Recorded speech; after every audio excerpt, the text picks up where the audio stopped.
Polycyphonia.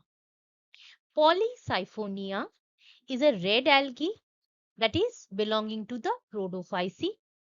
और हमको पता है कि रेड एल्गी जो है मोस्टली ये मरीन होते हैं, मतलब समुद्र में पाए जाते हैं, not the open ocean but surrounding the coastal area.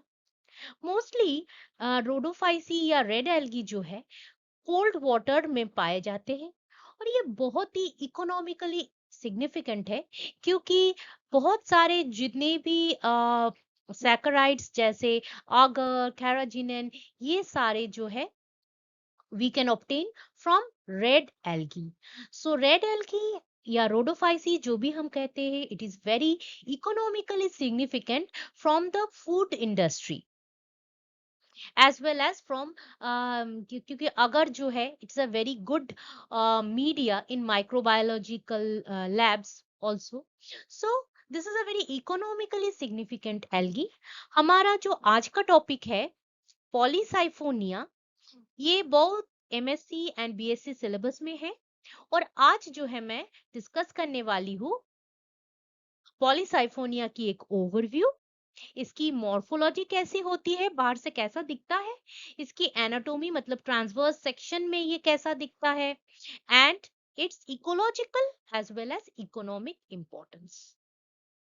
जो इसकी रिप्रोडक्शन एंड लाइफ साइकिल है ये भी काफी इंटरेस्टिंग है, वो मैं second part of the video में डिस्कस करने वाली हूँ। मैं हूँ doctor Ayantika Das and welcome to botany with Ayantika. मैं botany as well as microbiology, biotechnology related videos बनाती हूँ। So let's begin the video of polysiphonia. Polysiphonia, इसकी टैक्सोनॉमिक पोजीशन है, it's division rhodophyta means it is a red algae. ये जो है class florideophyceae को belong करता है, ऑर्डर सेरामियालिस, फैमिली रोडोमिलिएसी।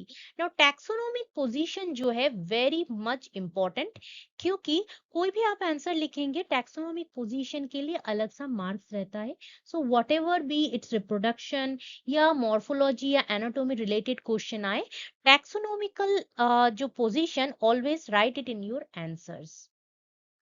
जो पॉलीसाइफोनिया है ये एक मरीन एल्गी है, मतलब सामुद्रिक एल्गी है, और ये रेड एल्गी है। As you can see this is reddish in colour.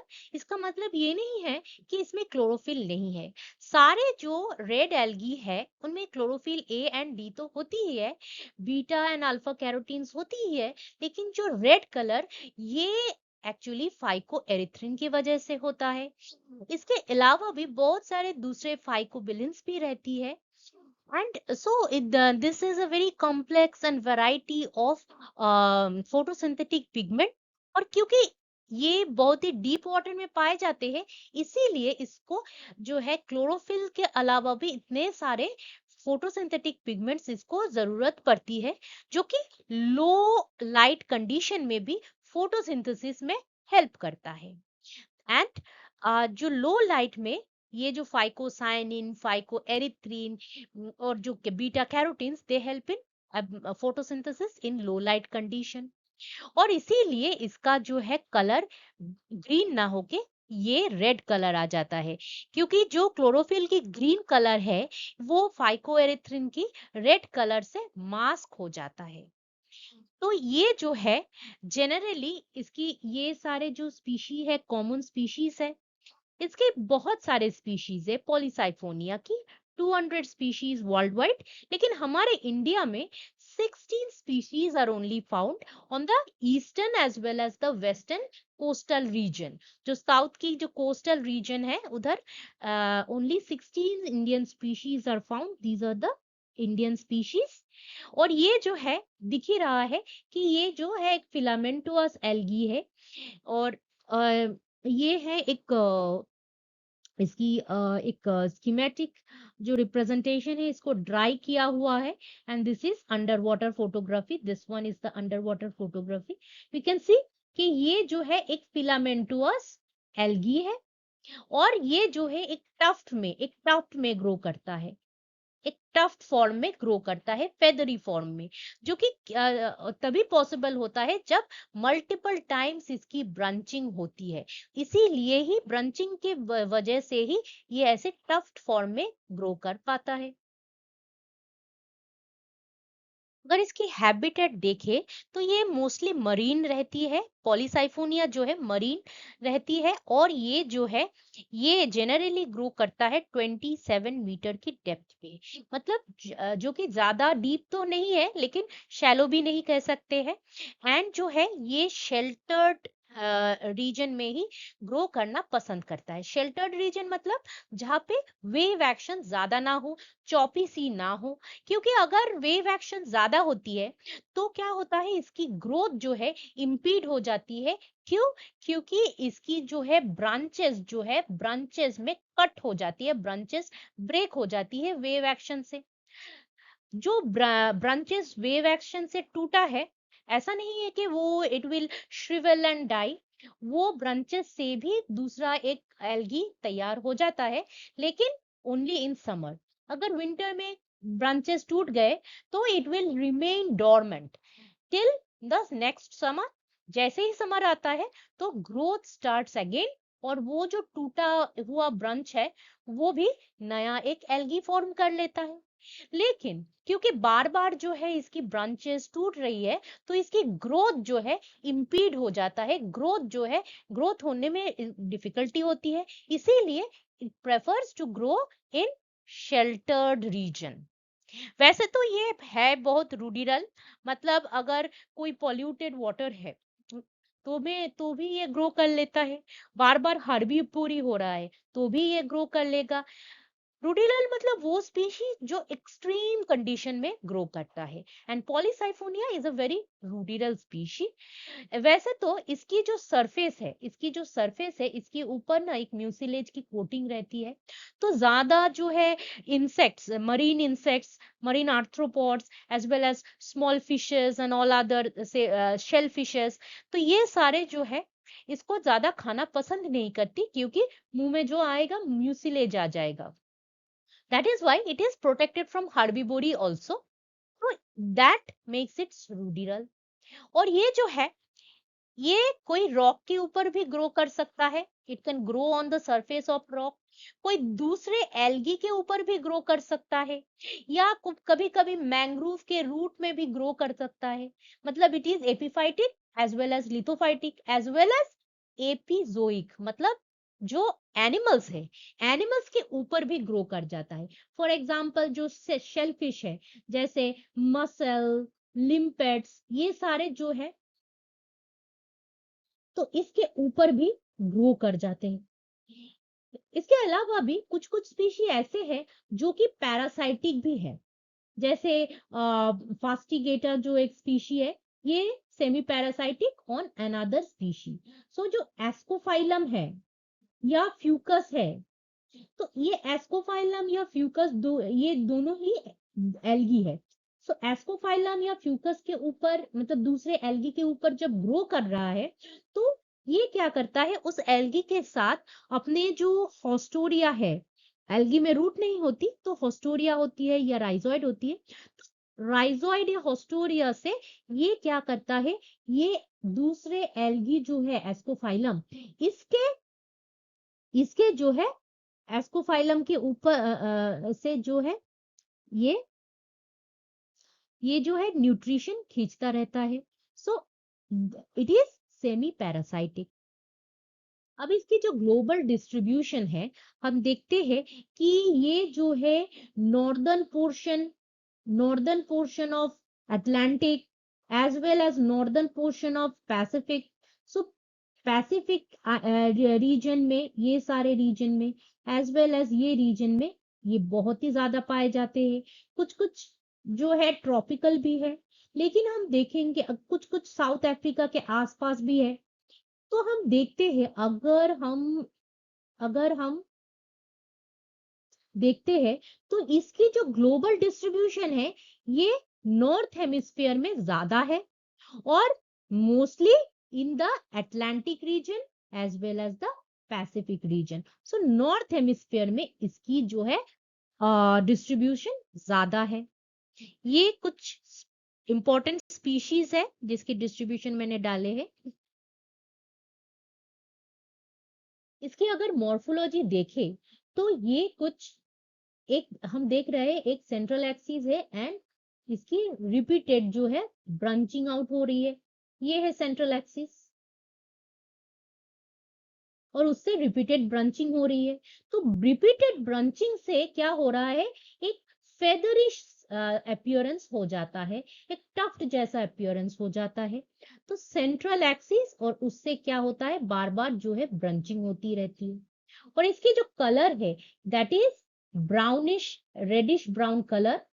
और जो है ये ज्यादा बड़ा साइज का नहीं है, सिर्फ 30 सेंटीमीटर का ही है इसकी साइज। ये जो है हेटेरोट्राइकस है, विच मीन्स कि एक तो प्रोस्टेट सिस्टम रहेगी, दूसरा रहेगी इरेक्ट सिस्टम। अब जो ये वाली है फेदरी अपीयरेंस वाला स्ट्रक्चर, ये है क्या, ये है इरेक्ट।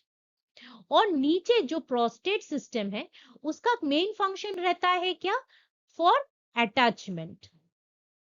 रॉक सरफेस या ओशन सरफेस के ऊपर जो अटैच रहेगा, that is why prostate system is needed.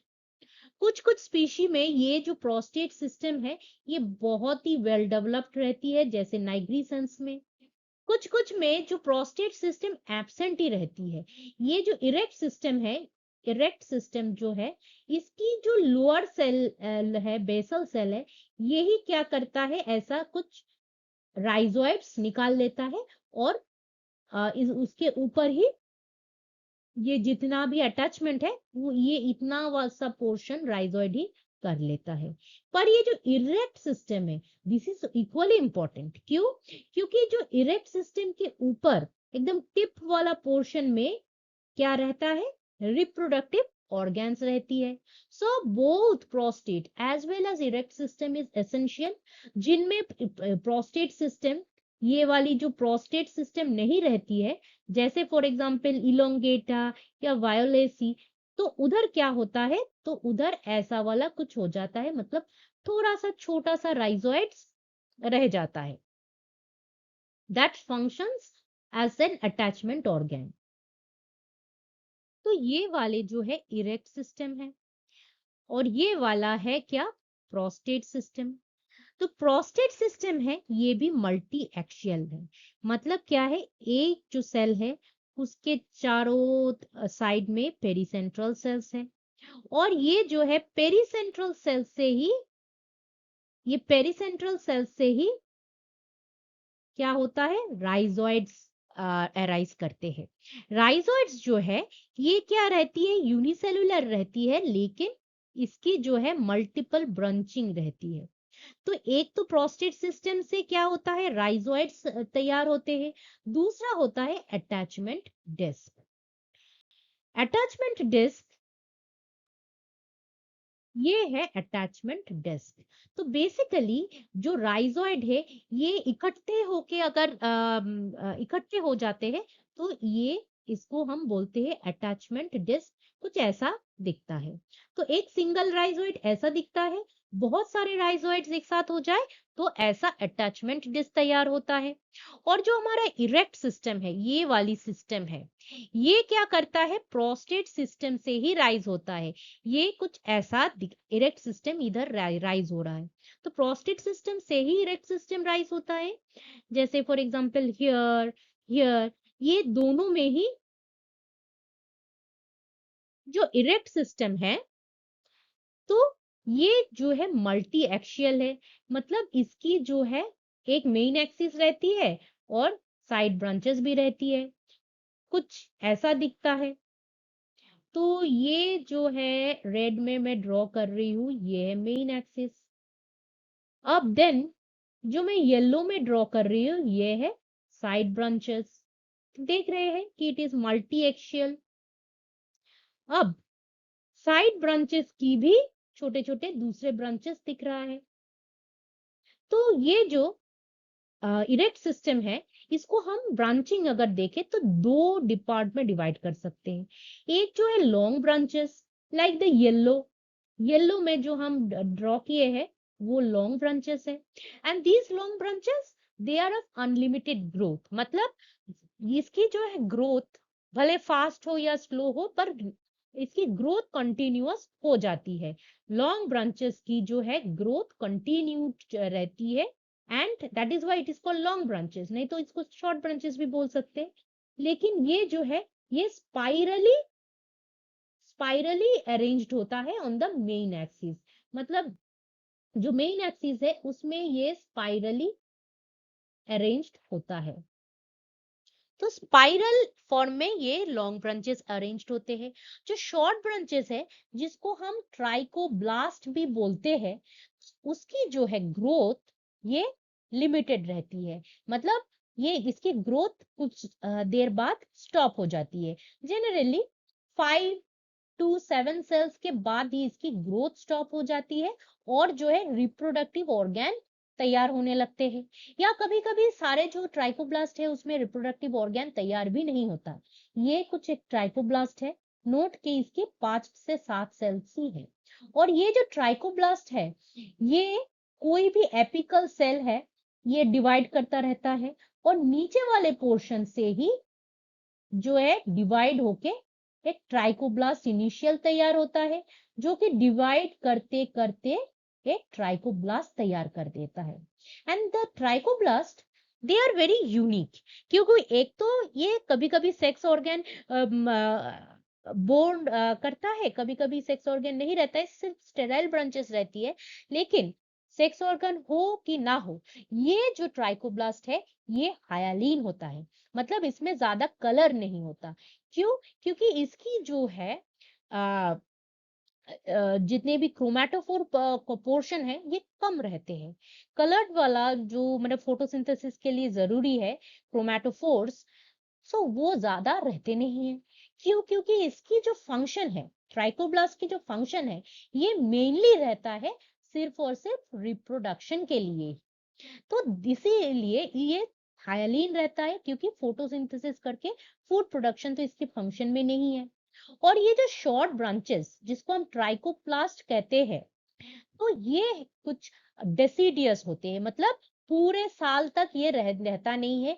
हर साल जो है रिप्रोडक्शन के बाद ये क्या होता है, अपने आप ये गिर जाता है। It is deciduous, it is not perennial, but it is an annual structure. Perennial कौन सा होता है? पेरिनियल होता है लॉन्ग ब्रांचेस, जिसको मैंने येलो में ड्रॉ किया है। सो ये जो है लॉन्ग ब्रांचेस आर पेरिनियल, और ये जो शॉर्ट ब्रांचेस है ये ट्राइकोब्लास्ट है, they are annual, they are shed every new trichoblast every spring, नया ट्राइकोब्लास्ट होता है। जैसे ही रिप्रोडक्शन हो जाता है, विंटर आ जाता है, तो ट्राइकोब्लास्ट जो है ये डेसीडियस हो जाते हैं, मतलब ये शेड हो जाते हैं। और जो पोर्शन में एक ये वाला बेसल सेल रह जाता है, जी जो जिसको हम स्कार कहते हैं, स्कार सेल। तो अब हम आते हैं इसकी एनाटोमी में। तो हमने मॉर्फोलॉजी में क्या देखा कि एक जो है ये एक सेंट्रल एक्सिस रहती है, और उससे क्या होता है, एक लॉन्ग ब्रांचेस, ये जो है सेंट्रल एक्सिस, इससे क्या होता है, लॉन्ग ब्रांचेस निकलती है। और लॉन्ग ब्रांचेस या इस लॉन्ग लॉन्ग वाले ब्रांच या मेन एक्सिस से क्या निकलता है, एक शॉर्ट ब्रांच या ट्राइकोब्लास्ट भी निकलता है। तो अब देखते हैं इसकी एनाटोमी कैसी रहती है। तो जो सेंट्रल सेल है या जो लॉन्ग ब्रांच है, तो उसमें क्या रहती है, एक जो है सेंट्रल साइफोन, एक सेंट्रल सेल रहती है, और उसके चारों ओर रहती है पेरिसेंट्रल cell. But note that all the central cell as well as the pericentral cell, इसमें क्या रहती है, एक पिट कनेक्शन रहती है, जिससे कि साइटोप्लाज्मिक कंटिन्यूटी बजा रहती है। मतलब साइटोप्लाज्मिक कंटिन्यूटी अगर मेंटेन होता है तो क्या होता है, जो न्यूट्रिएंट है, सॉरी, जो न्यूट्रिएंट है, तो न्यूट्रिएंट एक सेल से दूसरे सेल में इजीली ट्रांसफर हो सकता है। Pit connection is very important. Pit connection जो है ये रहती है। तो ये वाला जो डायग्राम है ये एपिकल रीजन की ही है, मतलब एकदम एपेक्स में तो एक ही सेल रहती है, थोड़ा अगर पीछे जाए मतलब 10 सेल बाद 10 सेल डाउनवर्ड तो ये वाला ऐसा दिखता है। लेकिन अगर बेसल रीजन में जाए तो फर्दर हम देखते हैं कि जो सेंट्रल सेल है उसके चारों ओर जो पेरी सेंट्रल सेल है, तो उसके अलावा भी बहुत सारे ये जो है कॉर्टिकल रीजन है, इसको बोलते हैं cortical region. And this cortical region जो है ये फॉर्म होते हैं by the division of this pericentral cell. ये जो पेरीसेंट्रल सेल है, जैसे ही the region of the polysiphonia becomes old enough, तो पेरीसेंट्रल सेल क्या करता है, डिवाइड करता है। तो पेरीसेंट्रल सेल बार बार पेरिक्लिनल डिवीजन से क्या करता है, ये कॉर्टिकल रीजन बना देता है। और ये cortical region only found in the older portion, इसीलिए जो सेंट्रल सेल है वो एक ही रहता है, लेकिन जो पेरीसेंट्रल सेल होता है उसकी नंबर है varies depending upon species. For example जो इलोंगेटा है तो उसकी तो 4 ही पेरीसेंट्रल सेल है, मतलब एक सेंट्रल सेल है और उसमें क्या है, 4 ही पेरीसेंट्रल सेल रहती है। लेकिन अगर हम देखेंगे कि ये जो फोएटिडिस्मा है तो उसमें क्या है, 7 से 8 सेल रहती है। कुछ कुछ फोएटिडिस्मा में 12 सेल भी रह सकता है। लेनोसा में 12 से 24 सेल रहती है। तो जो नंबर ऑफ पेरीसेंट्रल सेल है ये वैरी करता रहता है, लेकिन जो सेंट्रल सेल है ये एक ही रहती है। ओल्डर रीजन में क्या हो जाता है, ऐसे कॉर्टिकेशंस तैयार हो जाते हैं, तो ये जो एक सेंट्रल सेल रहती है तो दे डिवाइड एंटीक्लिनली, और जो पेरी सेंट्रल सेल रहती है तो ये हर वक्त पेरीक्लिनल डिवीजन ही करता है। तो ये जो पेरीक्लिनल डिवीजन करता है, जो पेरिफेरल सेल है तो ये पेरीक्लिनल डिवीजन करके ये वाले कोर्टिकल रीजन तैयार करता है। So the cortication that we find in the lower portion or the older portion of the polysiphonia, they are originating from the pericentral cell by repeated periclinal division। एक cell है वो बार बार periclinal division करता है, तो 2 cell हो गए, ये भी पेरिक्लिनल डिवीजन करके कॉर्टिकेशन जो ये वाले पोर्शन है इसमें कॉर्टिकेशन जो है these are pericentral in origin. अब जो हम देखते हैं इसकी जो सेल डिवीजन, जो ग्रोथ होता है ये मोस्टली एपिकल रीजन में ही सीमित रहती है, मतलब जो पॉलीसाइफोनिया है इसकी अपर पोर्शन में ही ग्रोथ रहती है, ग्रोथ इन लेंथ। क्योंकि इधर अगर बेसल पोर्शन हम देखेंगे तो इधर क्या होता है, मल्टीपल कॉर्टिकेशंस हो जाती है, तो जो ग्रोथ इन लेंथ वो रहता है एपिकल रीजन में। Growth in the diameter of the Polysiphonia that lies in the basal region. जो बेसल रीजन में होता है वो क्या होता है, एक सेंट्रल सेल है, उसकी जितने भी पेरिफेरल सेल है, इधर मैं 4 ही दे रही हूँ, तो उसकी पेरिक्लिनल डिवीजन से क्या होता है, ऐसे वाला बेसल ग्रोथ होता है। मतलब इस इसकी जो इंक्रीज इन डायमीटर होता है नीचे वाला पोर्शन में, that is due to the periclinal cell. जो एपिकल रीजन है जिसमें एपिकल सेल होता है वो तो क्या करता है, बार बार डिवाइड करता रहता है, और ये जो लोअर पोर्शन वाला सेल है वो क्या करता है, ऐसा डिवाइड कर देता है। तो एक ट्राइकोब्लास्ट इनिशियल या लॉन्ग जो क्या बोलते हैं, लॉन्ग ब्रांचेस होते हैं उसकी भी इनिशियल ऐसे ही तैयार होते हैं कि जो एपिकल जो न्यूली डिवाइडेड सेल है उसकी सबसे बेसल वाला सेल, नीचे वाला सेल ऐसे पहले तो एक आउटग्रोथ होती है, फिर क्या होता है एक डिवीजन हो जाती है, कुछ ऐसा। ये वाला फर्स्ट स्टेज है, ये वाला है सेकंड स्टेज, फिर ये वाले जो इनिशियल ट्राइकोब्लास्ट इनिशियल है वो रिपीटेड डिवाइड करता रहता है। ये वाला जो थर्ड स्टेज में हम दिख रहा है कि ये रिपीटेड डिवीजन हो रहा है, डिवीजन होके कुछ ऐसा क्रिएट हो जाता है ट्राइकोब्लास्ट। तो ये सिर्फ ट्राइकोब्लास्ट नहीं, ऐसे लॉन्ग लॉन्ग जो ब्रांचेस होते हैं वो भी ऐसे ही फॉर्म होता है। ट्राइकोब्लास्ट और लॉन्ग ब्रांचेस में एक ही डिफरेंस रहती है कि ये जो ट्राइकोब्लास्ट है उसमें एक ही सेल की लेयर रहती है, पर जो लॉन्ग ब्रांचेस होती है उसमें वो क्या होता है मल्टीपल लेयर ऑफ सेल्स रहती है। लॉन्ग ब्रांचेस में मल्टीपल लेयर ऑफ सेल्स रहती है। तो this is how the branches are form and how the apical region growth is formed.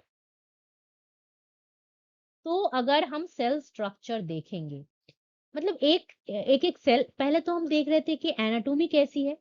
अब जो अगर हम देखेंगे सेल स्ट्रक्चर, तो जो सेंट्रल सेल है या जो पेरिफेरल सेल है चारों ओर, या जो कॉर्टिकेशन है और फर्दर जो कॉर्टिकेशन रहती है, तो सारे जो सेल है उनमें एक चीज कॉमन है कि दिखने में जैसे ही भी हो इसकी जो इंटरनल स्ट्रक्चर है वो सिमिलर है। मतलब इसकी जो बाहर वाला जो सेल वॉल रीजन है, तो सेल वॉल जो है ये दो लेयर की बनी होती है। एक तो आउटर जो है पेक्टिन से बनी हुई है, जो इनर वाला वो सेलुलोज से बनी हुई है। ये जो आउटर पेक्टिन है इसमें भी बहुत सारे जो है सल्फेटेड ग्लाइकेंस रहती है, एस्टर्स रहती है, जैसे फॉर एग्जांपल एल्गिनिन, कैराजिनिन, ये सारे जो है आउटर रीजन में ही इसको पाए जाते हैं। और जो इनर रीजन है ये फुल्ली सेलुलोजिक रहती है। So outer region is hard, calcium carbonate भी रहता है, पेक्टिन भी रहते हैं, सल्फेटेड ग्लाइकेंस भी रहते हैं। तो outer cell wall is hard and the inner cell wall which is cellulosic is soft. तो इसके बाद रहती है प्लाज्मा जो membrane that is common to all cells. लेकिन इस सेल की जो खासियत है कि most of the cells they have a large vacuole. और ये वैक्यूल क्यों रहती है? वैक्यूल जो है बॉयंसी में हेल्प करता है। तो जो वैक्यूल है इसकी जो है एक मेम्ब्रेन रहती है जिसको टोनोप्लास्ट बोलते हैं। और जो सेल वॉल है, जो सेल वॉल है ये रहा सेल वॉल।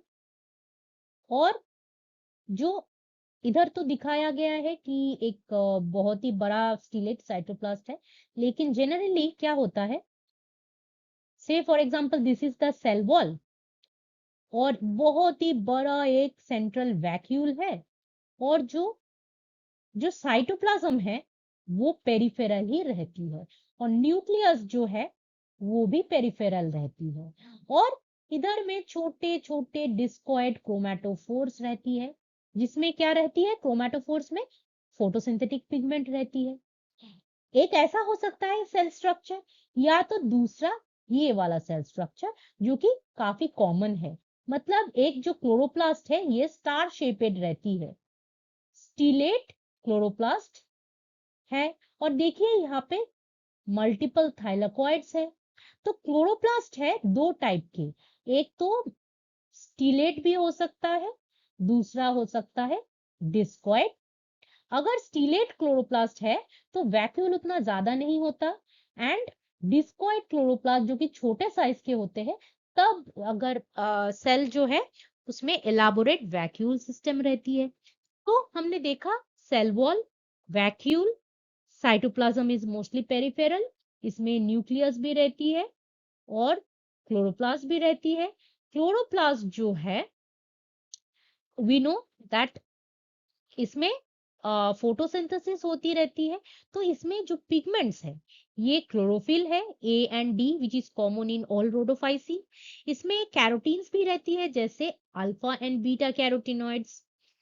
ये जो कैरोटीनॉइड्स है, ये जो है ज्यादा अगर लाइट हो जाती है, तो जैसे लो टाइड कंडीशन में, तो ऐसे कंडीशन में अगर the red algae is subjected, तो carotenes they help in protecting the algae.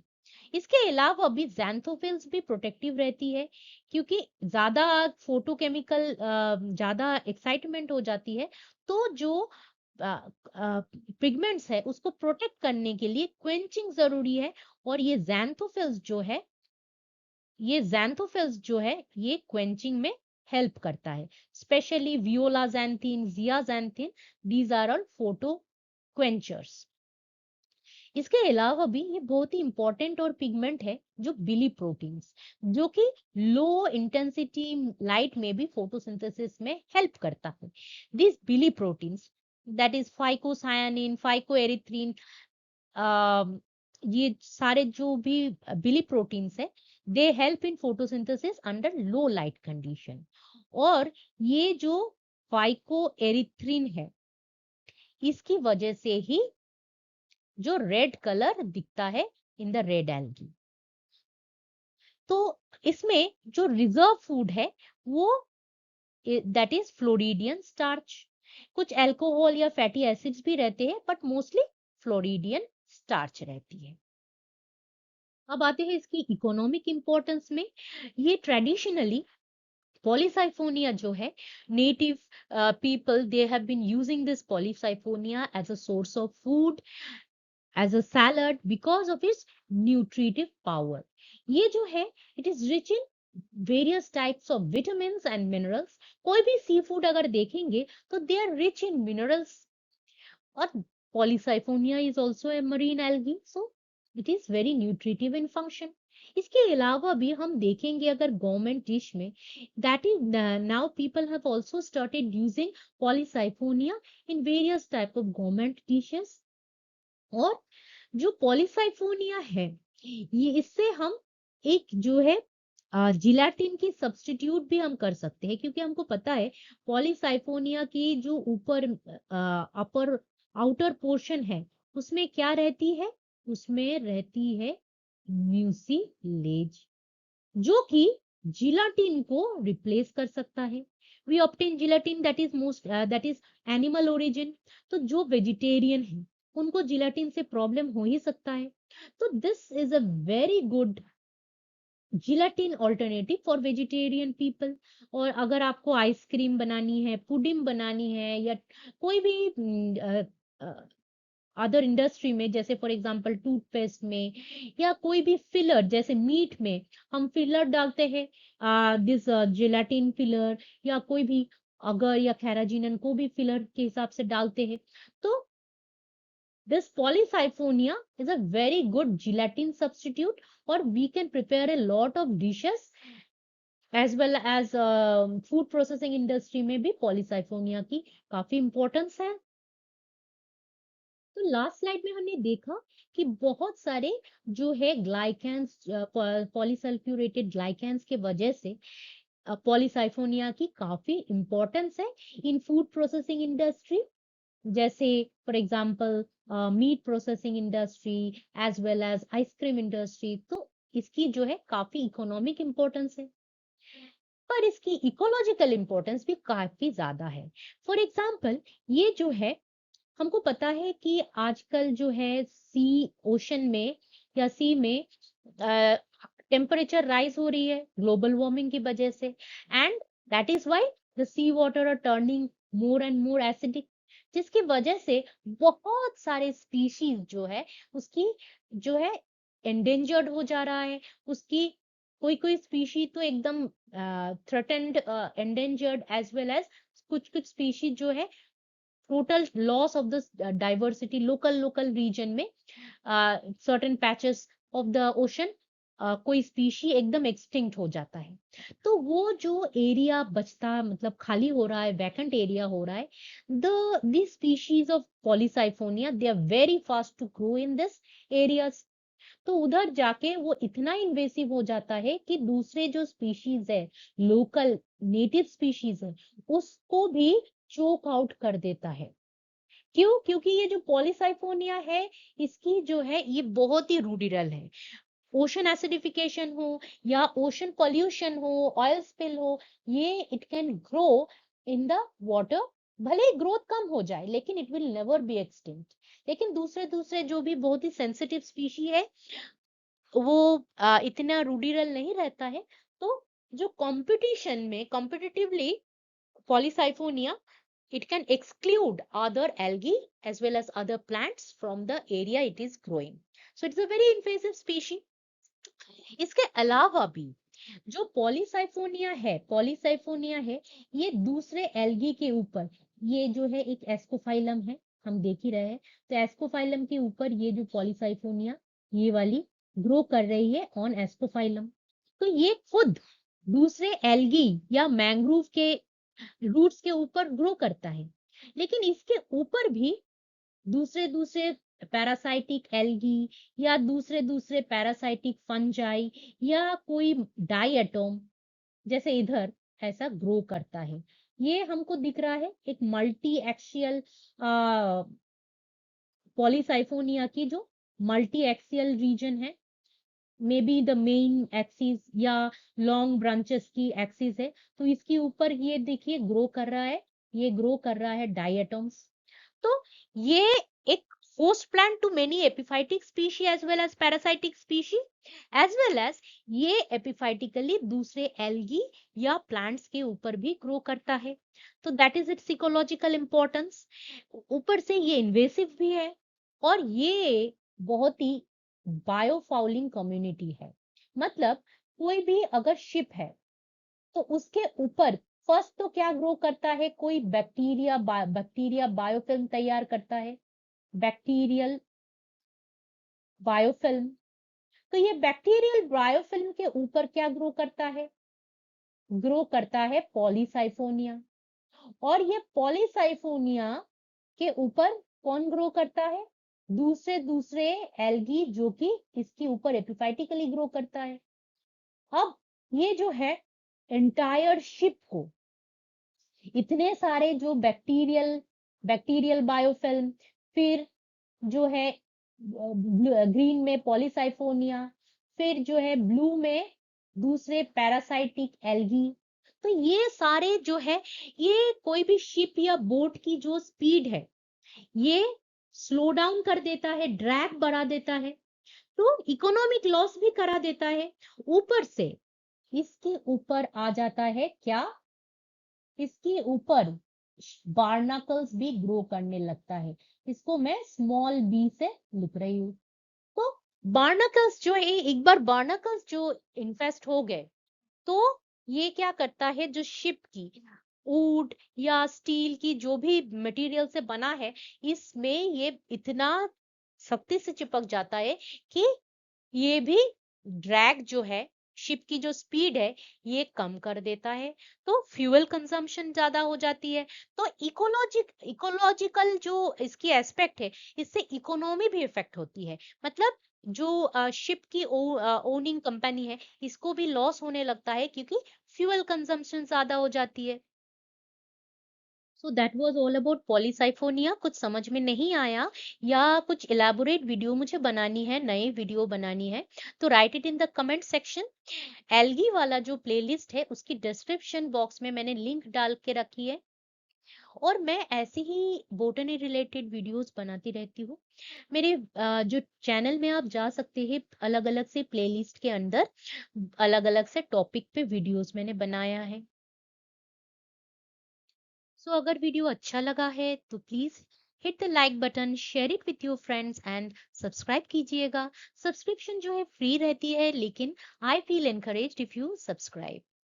जो नेक्स्ट वीडियो आने वाला है वो Polysiphonia second part, that is reproduction and life cycle. इसकी रिप्रोडक्शन जो है काफी इंटरेस्टिंग रहती है, क्योंकि इसकी जो है लाइफ साइकिल डिप्लोबायोन्टिक, मतलब 2 डिप्लॉयड फेज रहेगी और एक हैप्लॉयड फेज रहेगी। ये जो रेड एल्गी है, इनकी जो है लाइफ साइकिल ये सिर्फ और सिर्फ 2 फेजेस में नहीं रहती है। इसकी जो है लाइफ साइकिल ये ट्राइफेजिक रहती है, कहीं कहीं डिप्लोबायोन्टिक, कभी कभी हैप्लोबायोन्टिक। डिप्लोबायोन्टिक मतलब 2 डिप्लॉयड फेज रहेगी, एक हैप्लॉयड फेज रहेगी, और हैप्लोबायोन्टिक मतलब 2 हैप्लॉयड फेज रहेगी और एक डिप्लॉयड फेज रहेगी। हमारी जो एल्गी है पॉलीसाइफोनिया, दैट इज डिप्लोबायोन्टिक। तो आइए नेक्स्ट वीडियो में हम इसकी जो है रिप्रोडक्शन एंड लाइफ साइकिल देखेंगे।